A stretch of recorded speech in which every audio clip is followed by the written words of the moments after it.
అన్నారు కెప్టెన్ గారు. ఎందుకంటే ఇప్పుడు ఇద్దరు బ్యాట్స్మెన్స్ ఒకరికొకరు గుద్దుకోవడం జరిగింది. తెలంగాణ లాంగ్వేజ్లో తెలంగాణలో వాడక భాషలో గుద్దుకోవడం ఎవరికి ఎదురుగా గుద్దుకోవడం వారి యొక్క రన్ తీసుకునే దాన్ని దృష్టి పెట్టి క్రమంలో ఒకరి యాక్షన్ లాగా అయిపోయింది. అందుకని కొంచెం దెబ్బ తగిలినట్టుంది. అందుకని హెల్ప్ రన్నర్గా మన అహ్మద్ జరుగుతున్నది. కానీ ఎంపైర్ తరఫు నుండి ఏ రకమైన రెస్పాన్స్ లేదు. నిర్ధారణ ఎంపైర్ ఎలా చెప్తే అలా అందరూ పాటించాలి. అక్బర్ గారి యొక్క ఓవర్ అద్భుతమైన బౌలింగ్లో ఒక బ్యాట్స్మెన్ కూడా ఇంజూర్ అయ్యారు. కానీ అక్బర్ గారిది ఏం లేదు అంటే రాంగ్, కానీ వారిదే. దీంతో కంప్లీట్ చివరి ఓవర్ స్కోర్ ప్లేస్ 27 27. 5 ఓవర్ల ఆట ముగిసే సమయానికి 27 రన్లు వరంగల్ బి టీం.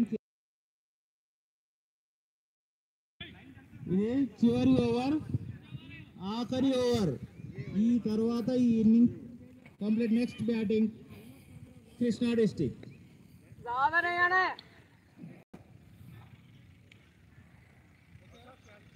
జావేద్ గారు చివరి ఓవర్ వేయడానికి సిద్ధంగా ఉన్నారు. చివరి ఓవర్ వేశారు. అందరినీ ఆపి జావేద్ గారే వారు వేసిన బంతిని వారే క్యాచ్ తీసుకొని సునాయాసమైన క్యాచ్ తీసుకోవడం, వికెట్ తీసుకోవడం జరిగింది. గాలిలో కొట్టారు Mujahid garu. Next batsmen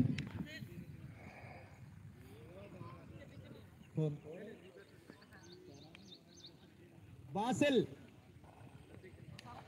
Basil Warangal B team. Basil. ఇది ప్రేమపూర్వకమైన మన టోర్నమెంట్.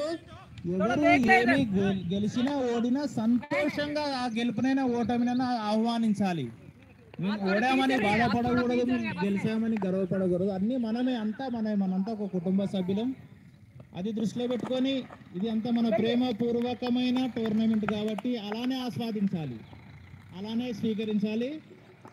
అందుకని ఎవరు బాధపడకూడదు, అయ్యో మేము ఓడిపోయాము అన్న ఫీలింగ్ రానియకండి. నెక్స్ట్ టైంకు ప్రయత్నించాం. మనలో ఏమేమి తప్పిదాలు జరిగాయో అవి ఇంకోసారి జరగకుండా చూసుకొని నెక్స్ట్ టోర్నమెంట్లో నెక్స్ట్ అవకాశంలో గెలవడానికి ప్రయత్నం చేయండి. ఒక రన్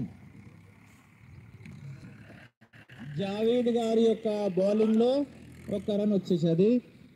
ఇంకా చివరి 3 బంతులు మాత్రమే మిగిలి ఉన్నాయి.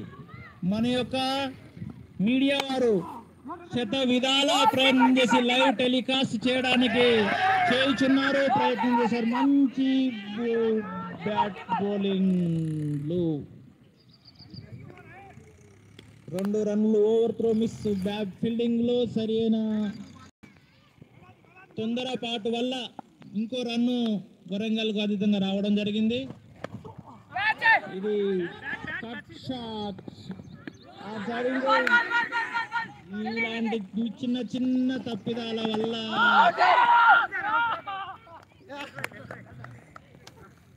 Out, run out.